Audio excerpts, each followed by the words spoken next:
സംഭവബഹുലമാണ് ഇന്നത്തെ സുവിശേഷം.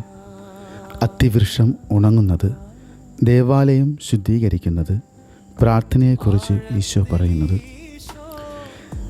ദൈവത്തിൽ വിശ്വാസമുള്ളവരായിരിക്കുവിൻ. ആരെങ്കിലും തൻ്റെ ഹൃദയത്തിൽ സംശയിക്കാതെ താൻ പറയുന്നത് സംഭവിക്കുമെന്ന് വിശ്വസിച്ചുകൊണ്ട് ഈ മലയോട് ഇവിടെ നിന്ന് മാറി കടലിൽ വീഴുക എന്ന് പറഞ്ഞാൽ അത് സംഭവിക്കും. എന്താണ് ഈ മല? അത് നമ്മുടെ ജീവിതത്തിലെ പ്രതിസന്ധികൾ തന്നെയാണ്. പ്രശ്നങ്ങൾ എത്ര വലുതായാലും അതിനേക്കാൾ വലുതാണ് ദൈവത്തിൻ്റെ ശക്തി.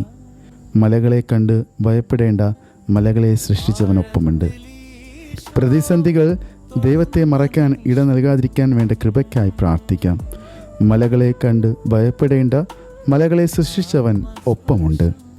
ആഴത്തിൽ ഈശോ തൊടുന്ന നിമിഷം, വചനത്തിലൂടെ ഈശോ തൊടുന്ന നിമിഷം, ആത്മസ്പർശം